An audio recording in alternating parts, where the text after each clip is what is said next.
De retour sur le plateau de l'invité de H, toujours en compagnie de notre invité de ce soir, Roger et Tomo Zogo, Plague hors échelle, chef d'établissement, auteur.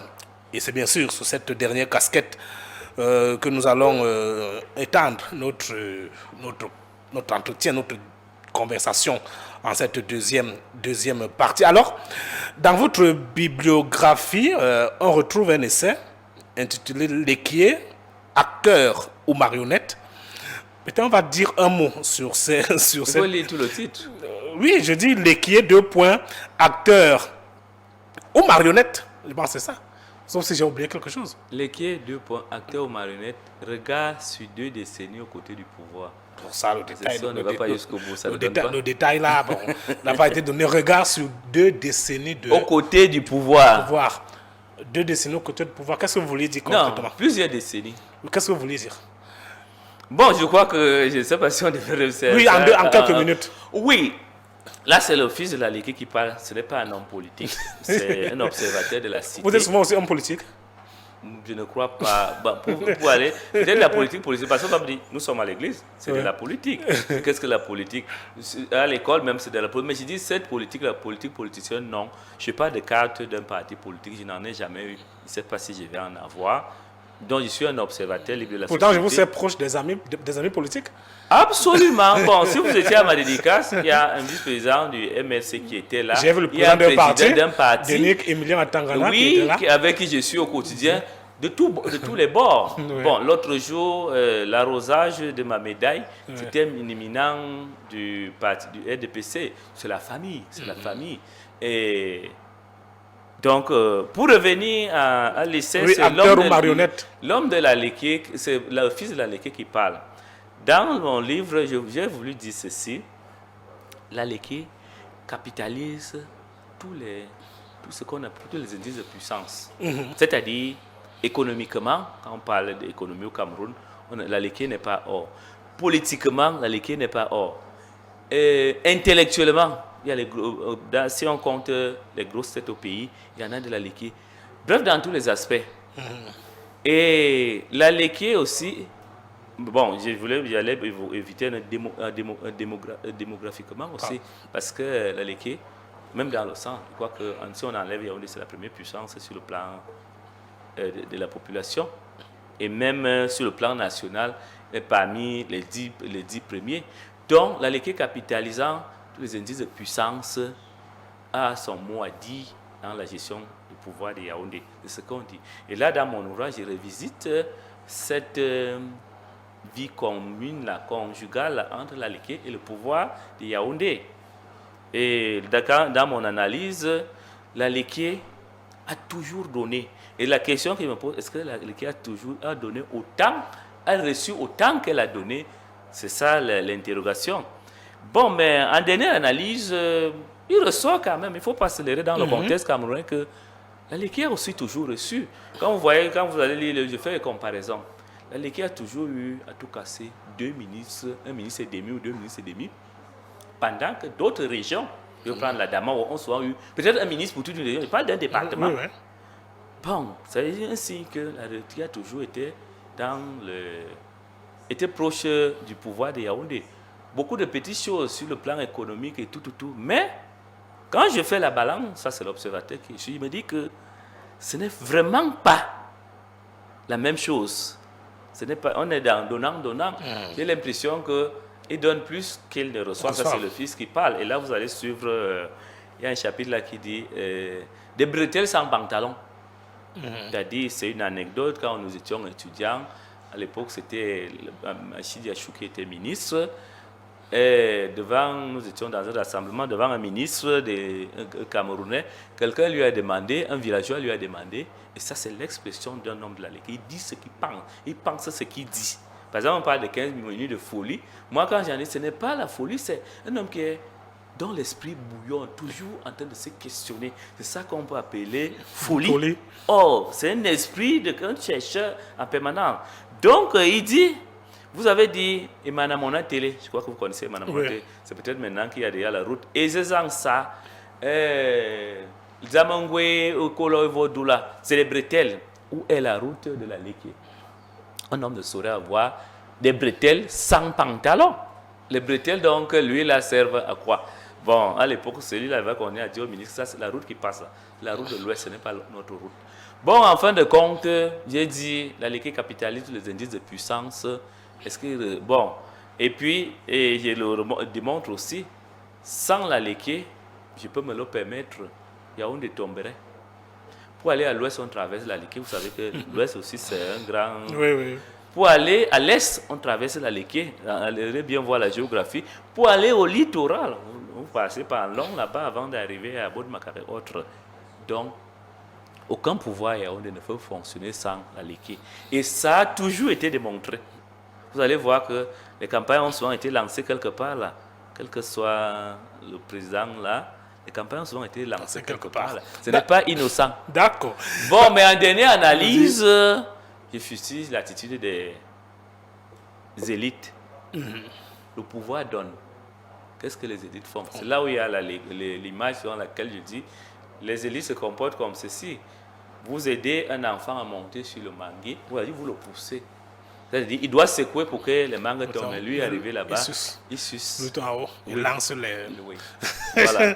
D'accord, vu qu'on parle de la Léké et des routes, le ministre des Travaux publics était accompagné bien sûr du secrétaire d'État auprès du ministère des Travaux publics chargé des routes, M. Armand Diodom. Ils étaient dans la Léké. Ce jeudi, ils ont effectué une visite de travail dans la Léké, région du centre. Emmanuel Nganou Djoumessi a pu apprécier les travaux réalisés sur la section Obala-Batenga, sur la nationale numéro 1, et bien sûr la construction de la section Obala-Batenga en Kolesong, donc de 80 km, qui a été financée par le budget d'investissement public à hauteur de 70 milliards. C'était juste un biscuit qu'on a voulu ajouter à ce que vous disiez tantôt. Alors, à côté de cet essai, on note également ce recueil de nouvelles intitulé Les Infortunés, qui est d'ailleurs votre dernière parution.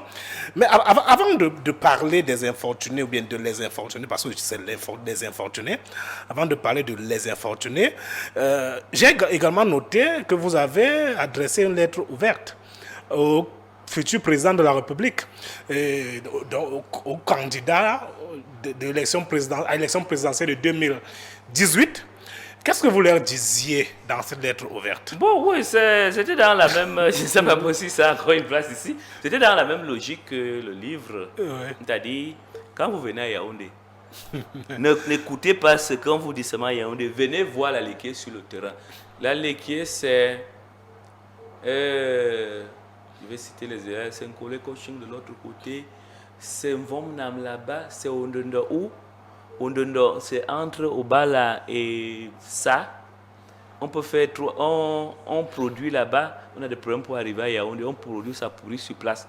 C'est ça la vraie Léké. Ce n'est pas la Léké qu'on va vous raconter dans les salons feutrés. Donc, c'était dans la même logique. Je vous les invitais à venir voir la Léké de près, qui ne se contente pas de la Léké qu'on leur raconte. D'accord. On connaît le résultat de cette élection présidentielle? Vous que vous avez donc adressé une lettre ouverte au président de la République, vous attendez toujours peut-être qu'il descende dans la Léké pour venir voir cette Léké-là que vous... Bon, la descente n'est pas forcément qu'il vienne avec les deux pieds. La descente, c'est qu'il adresse les questions qui se posent. Bon, moi, j'ai une déformation, c'est que je suis Thomas. Je ne crois pas beaucoup à ces choses-là. Je vais vous prendre là, vous avez parlé d'un projet là. Il y a toujours la fameuse boucle de la Léké qui existe depuis Aïdjo. Elle a même déjà été lancée sous l'ère actuelle. Elle a été lancée plusieurs fois, mais elle n'a jamais commencé. Donc, toutes ces choses-là, j'attends bien pour voir. D'accord. Alors, entrons tout droit dans le sujet, le livre qui est paru dernièrement aux éditions TIC Books, Les Infortunés. Pourquoi les infortunés? Pourquoi les infortunés? D'abord, qu'est-ce que les infortunés? Bon, pour revenir au titre, je n'aurais pas... Initialement, ce n'était pas les infortunés. Le titre, c'était Les Misérables. Bon, pendant que nous étions dans les laboratoires de l'éditeur, il y a eu une polémique sur un grand acteur de la scène politique, sur une œuvre qu'il a commise, et on disait qu'il a ou plagiat ou quoi, le titre et tout. Elle dit, ben, tiens, est-ce qu'il peut me donner les moyens de défendre, de revendiquer le nom, le titre Les Misérables? Vous connaissez qu'il y a les classiques Les Misérables. Tout à fait. C'est comme ça qu'on a dit, on est allé chercher à côté. Bon, même s'il est vrai que quand j'ai fait mes redoigts, c'est que on peut aussi, on peut adopter un titre que quelqu'un a adopté par le passé. Ce n'est pas forcément la même ligne qu'on aborde. Donc, c'était au départ Les Misérables. Bon, Les Infortunés renvoient à quoi? Je vais être dans le jargon trivial, c'est les souffrouteux, laissés pour compte. Les gens au bout du petit matin qui doivent se battre pour gagner leur pain, qui doivent se défendre, qui ne sont pas nés avec la cuillère dans la bouche. Et je le dis, même quand vous allez lire ici, vous allez le voir, c'est des gens pour qui la vie est un combat au bout du petit matin. Et il faut donc être un guerrier, un forçat au bout du petit matin pour pouvoir gagner le combat de la vie.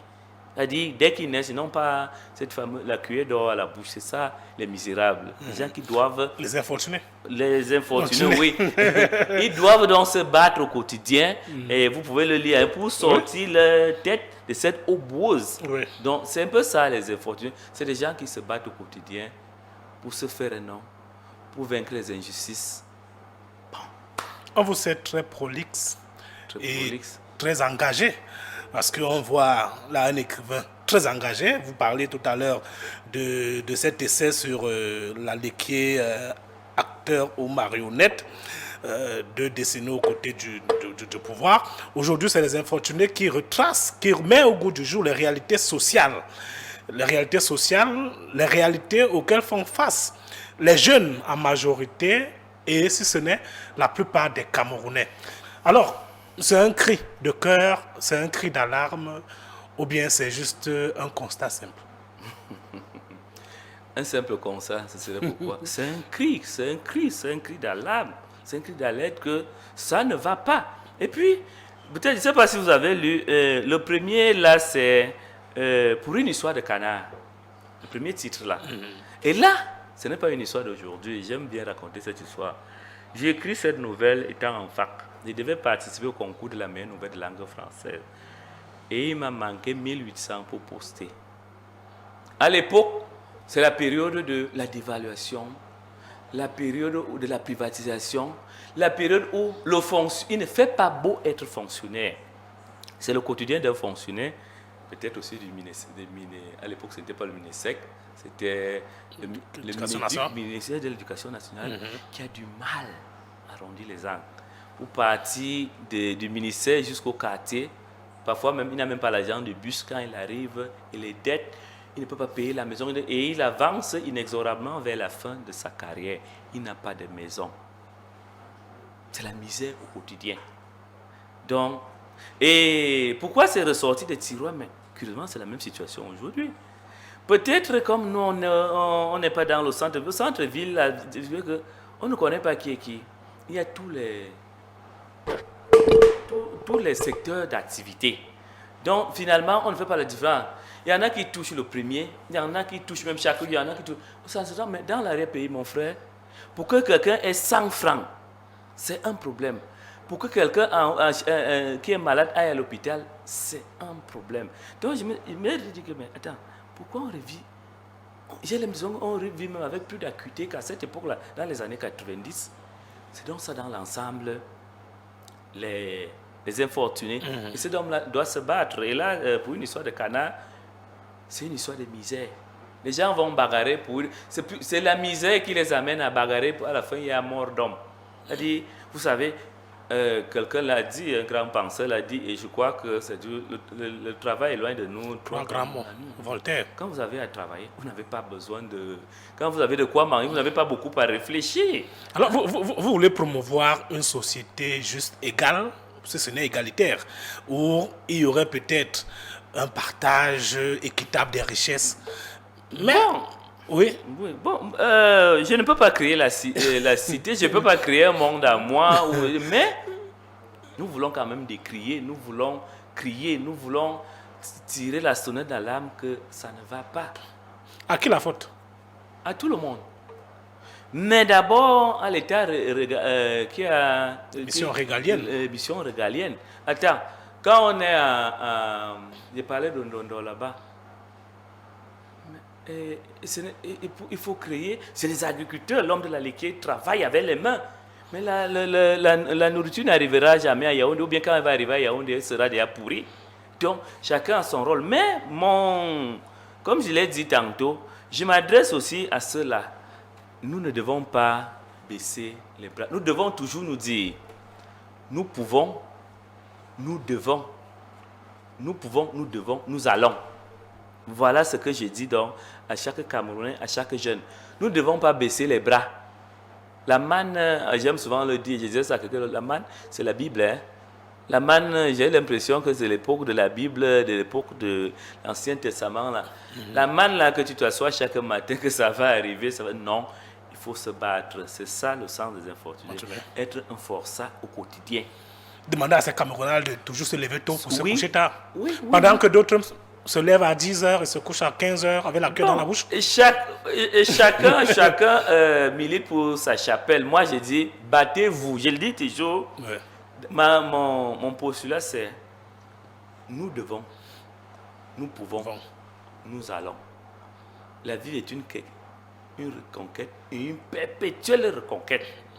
Au bout du petit matin, il faut faire un pas de nouveau. Bon, ben, si tu fais, toi qui n'es pas né avec la cuillère dans la bouche, si tu restes là toute la journée, tu vas faire quoi? Vous allez voir quand vous allez continuer mon village. Moi, je leur dis, par exemple, quand il y a des achète-nous, je ne vous achète pas les choses qui coûtent 100 francs là, non, je n'achèterai jamais. Il dit, oh, parce que tu ne bois, non, on peut faire autre chose. Moi, quand j'arrive, je n'achète jamais ce genre de choses, je ne donne jamais l'argent pour ce genre de choses. J'ai dit, comme je suis arrivé l'autre jour, je me dis, je veux l'argent pour les insecticides. On les aide parce que quand il va tuer les insectes, la plante va pousser. Même comme les routes seront mauvaises et tout, il pourra vendre sa tomate même à 2000. Et ça va lui donner une petite autonomie. C'est ça notre combat et ou mieux notre débat. Et est-ce que vous avez l'impression que le pouvoir en place, et vous l'avez dit, peut-être quand on regarde aujourd'hui, à les années 90, on retrouve les mêmes problèmes d'il y a 30 ans aujourd'hui. Est-ce que vous avez l'impression que le pouvoir en place, c'est vrai que vous n'aimez pas trop en parler, essaye quand même de tendre une oreille attentive et essaye d'améliorer la chose? Bon, on ne peut pas nier. On ne peut pas nier. Mais nous pensons qu'on peut faire davantage. On peut faire davantage. Il y a des postes, il y a des questions qu'on adresse où on investit beaucoup d'argent sans qui en ont réellement, dont on ne voit pas réellement la valeur ajoutée et tout le reste. Moi, j'ai parlé, par exemple, je m'offusque souvent contre ces élites quand ils viennent, on achète la boisson, on parlait il y a souvent des sardines et autres là. En quoi ça nous permet d'avancer? Comme j'ai dit là, les insecticides, telle chose, comme nos amis de l'autre côté là, il faut leur apprendre à pêcher. Au lieu de leur donner le poisson au bout du petit matin, qu'ils apprennent à pêcher eux-mêmes, qu'ils sachent qu'il neige ou qu'il pleuve, je dois aller chercher, je dois aller là-bas, pêcher moi-même mon poisson et le ramener. Ça fait que celui qui me donne le poisson, il n'est pas là, je n'aurai plus besoin de l'attendre. C'est peu ça. Donc nous disons, le pouvoir a tous les moyens. C'est pour ça que quand vous m'avez entendu, je n'aime pas trop les politiques parce que le politique, lui, c'est juste le marketing. Il vient vous dire quelque chose pour être, dès qu'il est élu et il est reparti. Bon, nous sommes dans des zones, ça fait peut-être dans des zones où, à un moment, là, les députés ont disparu de la scène. Ils reviendront dans les villages bientôt. Peut-être comme je crois qu'on annonce les sénateurs l'année prochaine. On va encore voir les gens dans les villages. On ne les voit pas. Les gens souffrent. Les gens souffrent maintenant. Donc, je dis que les pouvoirs font, ça il ne faut pas nier, mais ils devraient faire davantage. Ils devraient faire davantage. Quand nous voyons ce qui se passe, la scène à Yaoundé, les argents qui sont dépensés pour telle ou telle chose, des choses qui ne servent pas forcément, ou bien les argents qu'on détourne, on aurait pu. Quelle est la cible que vous visez? Parce que là, on voit la jeunesse et tout, mais est-ce que c'est une cible confondue? Moi, j'ai dit ceci. Mon propos s'adresse à tout le monde. Mon propos s'adresse à tout le monde. Même à moi-même qui suis là, même à vous-même qui me parlez, c'est que battons-nous au quotidien pour améliorer nos conditions de vie. C'est ça mon discours. Donc, chacun c'est tellement. Quand vous allez voir, ce n'est pas seulement le fonctionnaire, c'est l'agriculteur du village. Si vous avez le dernier espoir, c'est l'histoire d'un agriculteur. Vous avez l'étranger, c'est l'histoire d'une jeune veuve. Bon, bref, toutes ces questions, toute la société en quelque sorte. Parce qu'au fond, je ne sais pas si quelqu'un peut dire que, peut-être en dehors de ceux qui sont au palais là-bas, que ça va totalement, je n'ai plus rien à chercher. On va faire. Alors, Les Infortunés, c'est un recueil de 6 nouvelles. Oui. Vous avez parlé pour une histoire de canard, tu m'as fait découvrir le ciel. C'est vrai que j'aimerais bien savoir un peu plus. Le dernier espoir, l'étrangère, lettre de Kété, à cause de Corona. Parlons-en. De quoi est-ce qu'il est réellement question? L'histoire, c'est quoi? Bon, l'histoire, c'est cette étrange histoire qui est venue d'ailleurs, qui est venue arrêter le cours de la vie. Bon, là, à cause de Corona, c'est l'histoire d'une jeune femme qui a vraiment un dernier espoir.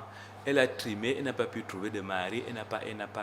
Finalement, elle trouve quelqu'un. Anne-Marie, c'est la femme? Elle trouve quelqu'un. Oui. Et ils doivent se marier. Tout est fait, la dot et tout.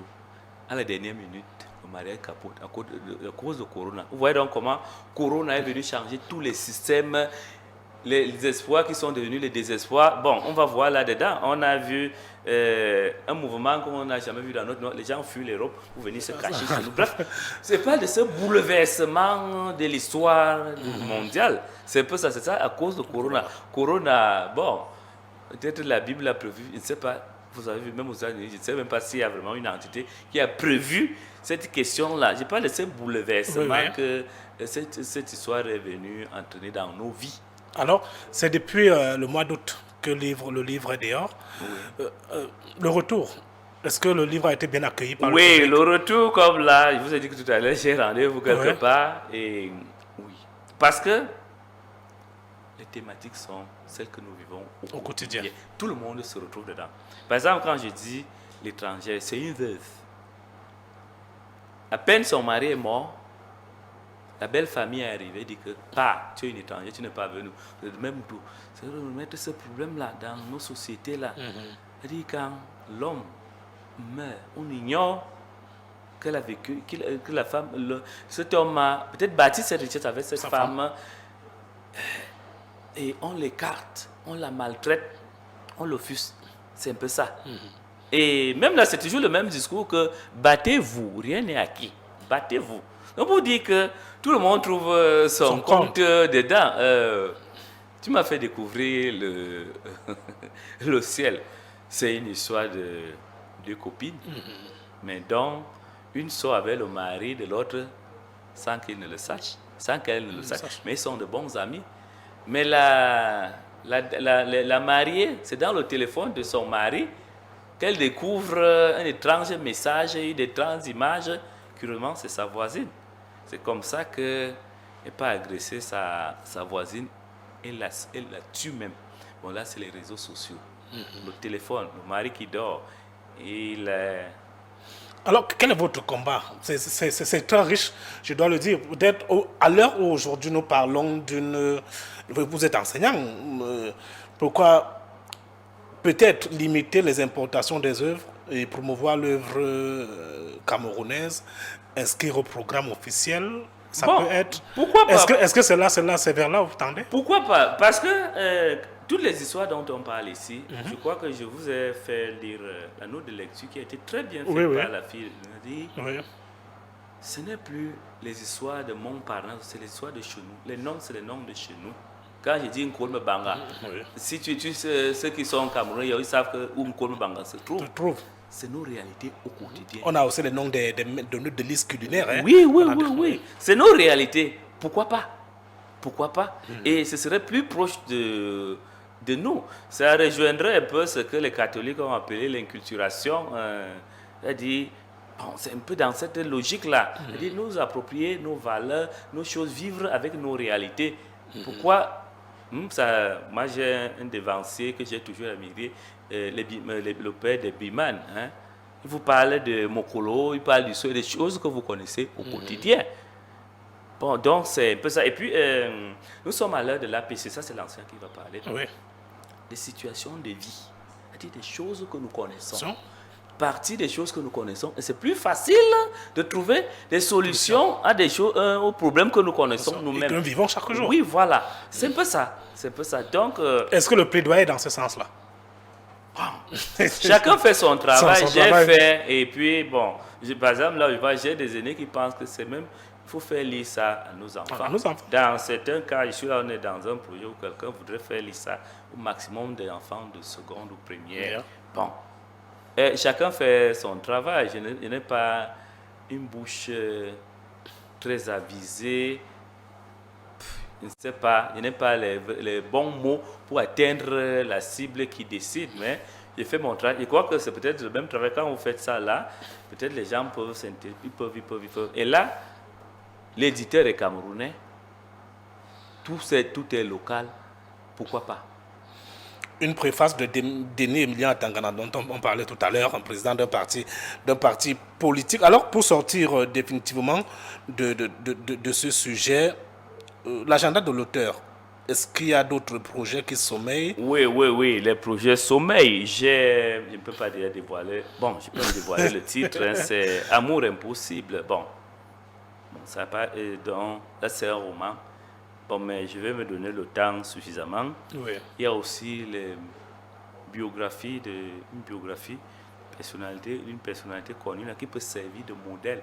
Je n'en dis pas plus. Bref, au-delà de nos activités à l'église, activités professionnelles au village, on essaie toujours de trouver du temps pour écrire. Bon, moi j'écris à tout moment. Hein. Peut-être comme je sors de la douche, là, vous allez toujours voir quand j'arrive, dès que je vois une scène, comme j'en ai vu une, j'ai écrit sur mon bras. Quand je vais arriver à la maison, je vais m'en souvenir, je vais commencer à réfléchir dessus. C'est comme ça que ça s'écrit. D'accord. Oui, par exemple, quand vous voyez, elle m'a. Vous m'avez fait Découvrir le ciel. découvrir le ciel. Bon, c'est des histoires qui ne sont pas très loin de la réalité. D'accord. Je suis partout. D'accord. C'est pas trop cher, 5 000 francs. 5 000 francs. Et on le trouve où? Et l'auteur, bon, mais le plus facile à Yaoundé, la librairie, comment ça s'appelle? Peuple Noir, à matin, quand vous montez vers Montesquieu là-bas. Oui. Oui. Le plus facile là, c'est au centre-ville, bien avec l'auteur, bien avec l'éditeur, comme ça. D'accord. Merci. Peut-être on sortira de ces infortunes un jour. C'est tout le vœu. C'est le vœu. D'accord, on s'assurera d'être des infortunés, Oui, peut-être. non, bon, imagine, la vie est un combat, donc Oui. au quotidien, Bien. il faut se battre. Comme je l'ai toujours dit, mon postulat c'est nous devons, nous pouvons, nous allons. La vie est un combat. Et pour gagner ce combat, il faut être des forçats au quotidien. Des forçats au quotidien. Ah, pour sortir de la... Je prends vos paroles pour sortir la tête de cette eau boueuse. Ils ont lutté. Ils ont à lutter contre toutes sortes de cœurs, la précarité, la promiscuité, la vulgarité, la maladie, l'opprobre, la haine, la jalousie. Bref, les frustrations et les violences. Leur mérite à la fin, à force de courage, d'endurance, d'abnégation, de témérité, de résilience, est de parvenir à se hisser à une échelle honorable. C'est ça, le sens des infortunés. Les infortunés. Merci Roger et Tomo Zogo d'avoir été des nôtres dans le cadre de ce programme, l'invité de H. On le rappelle, votre dernière parution, c'est Les Infortunés, paru aux éditions Tic Books, et dont c'est un riche recueil de 6 nouvelles qui traitent des problèmes sociaux, des réalités sociales de la jeunesse. Pas que de la jeunesse, vous le disiez. La vie, c'est un combat, pas peut-être à l'issue duquel les plus forts subsistent et les plus faibles périssent, mais un combat où chacun doit trouver, on va dire quoi, voir le bout du tunnel. Absolument. Merci enseignant, merci auteur, merci monsieur l'écrivain, merci d'avoir été des nôtres. Peut-être un dernier mot pour sortir.